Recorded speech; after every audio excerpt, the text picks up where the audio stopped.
Kennst du Kummerspeck, Fremdschämen oder Jein und benutzt du sie richtig? Heute packen wir genau solche witzigen deutschen Wörter aus, ohne peinliche Missverständnisse. Du lernst, was sie bedeuten und wie du sie im echten Leben nutzt, beim Smalltalk, auf einer Party oder im Chat, und zwar auf B1-Niveau. Wir geben dir klare Beispiele, typische Fehler und kleine Dialoge zum Nachsprechen. Also, bleib dran, das macht echt Spaß und hilft dir sofort im Alltag. Hey zusammen, schön, dass ihr da seid. Und wenn ihr üben wollt, die komplette Lektion ist auf Vocabli. Also, fangen wir direkt an. Das Wort Kummerspeck ist mein Favorit, weil es so bildlich ist. Es bedeutet das Extragewicht, das man zunimmt, wenn man traurig ist und zu viel isst.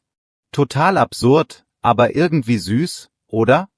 Ja, total. Und dann kommt gleich Fremdschämen. Das ist, wenn dir etwas für eine andere Person peinlich ist, obwohl du gar nichts gemacht hast. Du schaust hin und denkst so, oh nein, bitte nicht. Und noch ein Klassiker, der innere Schweinehund. Das ist die faule Stimme in dir, die sagt, ach komm, bleib auf dem Sofa. Wenn du joggen willst, aber nicht hochkommst, kämpfst du mit dem Schweinehund. Kurzer Tipp, bevor wir spielen, viele dieser Wörter sind Komposita, also zusammengesetzte Wörter. Wenn du sie langsam teilst, verstehst du sie besser, Kummer plus Speck, Fremd plus Schämen. Klingt simpel, hilft aber echt. Okay, Roleplay mal ganz praktisch. Stell dir vor, wir sind auf einer Party und jemand erzählt einen richtig komischen Witz, der so halb peinlich ist. Ich fang an, ja? Los geht's. Ich bin die Freundin, du reagierst, und wir bauen die Wörter ein. Kurz und realistisch. Hey Julia, hast du den Typen gesehen, der versucht hat zu Beatboxen? Ich musste mich echt fremdschämen, aber ein bisschen hab ich doch gelacht. Ja, ich auch. Und jetzt hab ich Kopfkino, wie er in Zeitlupe weitermacht. Jein, also es war peinlich, aber irgendwie liebenswert. Genau, Jein ist auch super. Es heißt einfach Ja und Nein gleichzeitig. Nutzt man, wenn die Antwort nicht klar ist. Und Kopfkino, für alle, die's nicht kennen, sind die Bilder im Kopf, die plötzlich starten, wie ein kleiner Film. Sehr praktisch im Smalltalk, wenn du eine lustige Szene beschreiben willst. Voll gut. Noch ein Ausdruck, den du oft hörst, Feierabendbierchen. Das ist einfach ein kleines Bier nach der Arbeit, sehr gemütlich. Das Chen macht es niedlich. Oder Sitzfisch. Heißt, du kannst lange sitzen und konzentriert bleiben, zum Beispiel beim Lernen. Klingt witzig, ist aber wirklich positiv, wenn du ein Ziel hast. Wichtig ist auch, nicht alles wörtlich ins Englische oder eine andere Sprache übersetzen. Ein bekannter Fehler ist bekommen. Viele denken, das heißt become, aber bekommen ist receive. Also nicht, ich bekomme ein Paket bedeutet ich werde ein Paket, haha, sondern ich erhalte ein Paket. Ja, bitte nicht sagen, ich werde ein Paket, sonst denkt jemand, du verwandelst dich. Und noch so ein Klassiker, die Präpositionen in und an. Man sagt am Strand, nicht im Strand, es sei denn, du steckst wirklich im Sand fest. Kurze Story dazu. Ein Freund von mir hat mal gesagt, er wartet an der Ecke, aber dann stand er wirklich direkt am Schild. Ich meinte, du bist nicht an der Ecke, du stehst an der Ecke dran. Wir meinten dasselbe, aber naja, Präpositionen machen's halt tricky. Apropos tricky, Artikel, also der, die, das, bringen viele zur Verzweiflung. Manche sagen, es ist nur Übung, andere sind frustriert. Ich sag, Fehler gehören dazu, aber lustige Wörter motivieren, weil man sie gern benutzt. Total. Und jetzt eine zweite kleine Szene, Diesmal Bürosmalltalk, okay? Wir üben Kummerspeck, Sitzfleisch und Verschlimmbessern. Letztes Wort heißt, du willst etwas besser machen, aber am Ende machst du's schlimmer. Alles klar, ich bin Kollegin im Büro. Und los. Puh, ich hatte so viel Stress, ich hab Kummerspeck bekommen. Die neue Präsentation hab ich auch noch verschlimmbessert, glaub ich. Ach, halb so wild. Du hast doch Sitzfleisch, du setzt dich heute hin und polierst das nochmal. Dann wird's gut. Nice, das war realistisch, oder? Genauso könnt ihr das im Alltag sagen. Kurz, freundlich, und die Wörter passen echt gut in den Kontext. Kurzer Faktencheck, bevor wir weitergehen. Verschlimmbessern bedeutet was nochmal genau? Na klar, du willst optimieren, aber du machst es aus Versehen schlechter. Alles klar? Und Sitzfleisch? Richtig, die Fähigkeit, lange konzentriert zu sitzen und etwas durchzuziehen. Wenn ihr das drauf habt, seid ihr bei Prüfungen im Vorteil. Super. Weiter mit ein paar Lieblingen, Ohrwurm, das kennst du bestimmt. Das ist ein Lied, das in deinem Kopf festhängt. Hat nichts mit einem echten Wurm zu tun, keine Sorge.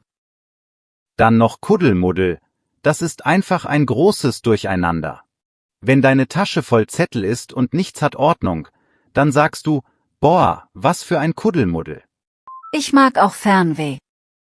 Das ist das Gegenteil von Heimweh. Du willst weg, irgendwohin in die Welt.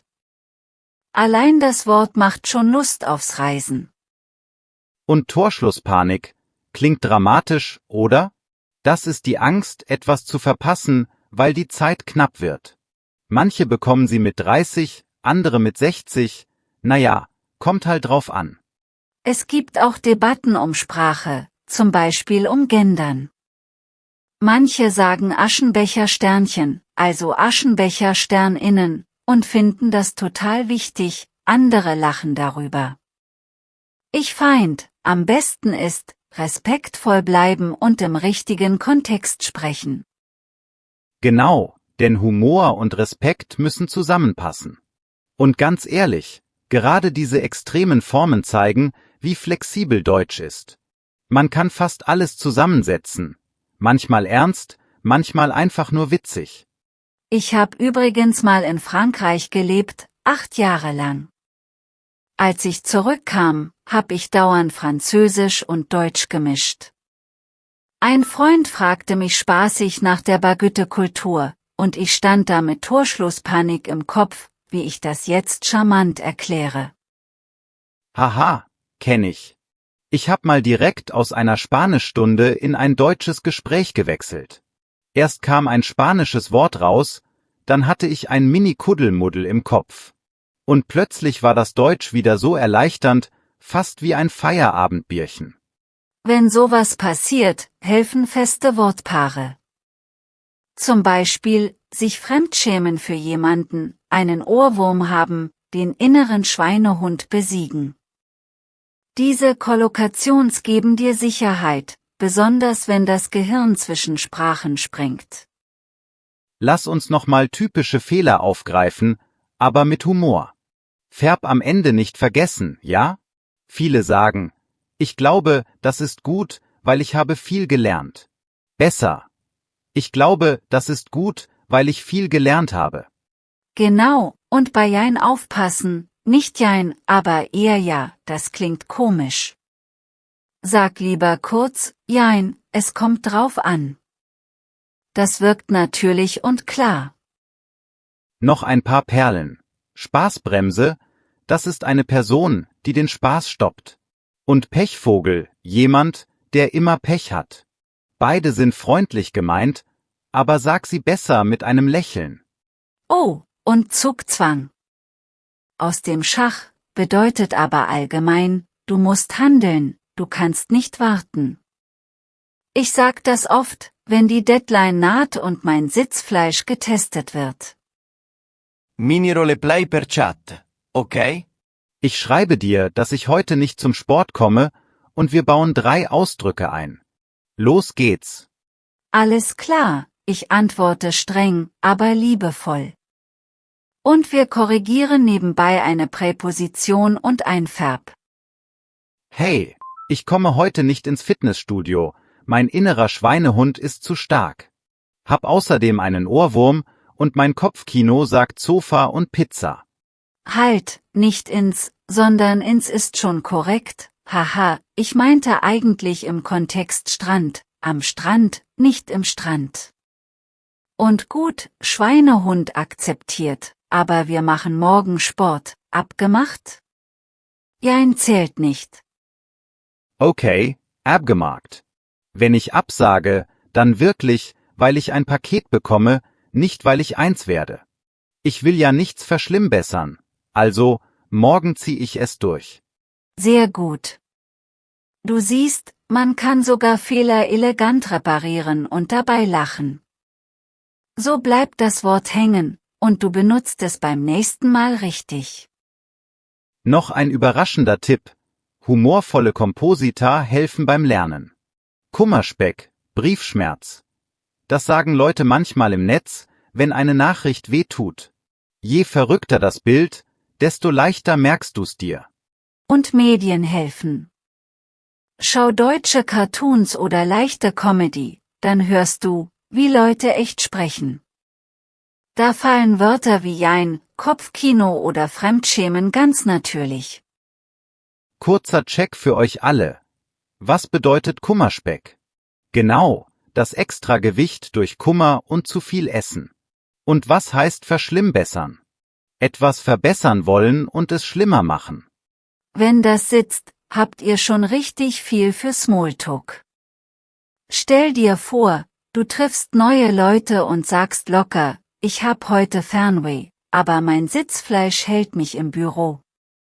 Zack, Lachen und Gespräch laufen. Und bitte, keine Angst vor Artikeln. Bei Komposita ist der letzte Teil wichtig.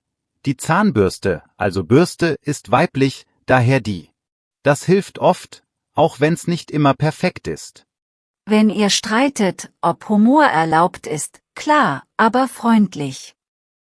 Nicht über Menschen lachen, sondern mit ihnen. Fremdschämen ja, aber empathisch, sonst wird man schnell zur Spaßbremse. Noch 2 schnelle Wörter fürs Büro, Luftschloss, ein Traum ohne Plan. Und Zeitfresser, etwas, das viel Zeit nimmt, zum Beispiel E-Mails ohne Ende. Stimmt. Und wenn du mal blockiert bist, sag, ich bin im Zugzwang, aber mein Kopf macht Kuddelmuddel. Das versteht jeder und grinst ein bisschen. Bevor wir zum Ende kommen, noch eine Mini-Übung. Sag laut, Jein, ich hab Fernweh, aber mein Sitzfleisch gewinnt. Merkst du, wie das fließt? Genau so willst du sprechen. Jetzt eine Frage an euch, was ist euer liebstes lustiges deutsches Wort? Oder habt ihr eine eigene, verrückte Wortschöpfung, so wie Briefschmerz? Schreibt uns eure Beispiele und gern auch, wo ihr sie benutzt, im Büro, im Chat oder auf einer Party. So lernen alle mit, und wir sammeln die besten Ideen. Und wie versprochen, die komplette interaktive Lektion mit Transkript, Wortkarten und Übungen ist gratis auf Vocably. Den Link findet ihr in der Beschreibung. Wir hören uns beim nächsten Mal. Genau, viel Spaß beim Ausprobieren und bis bald. Und denkt dran, je mehr ihr mit Humor sprecht, desto leichter bleibt's hängen.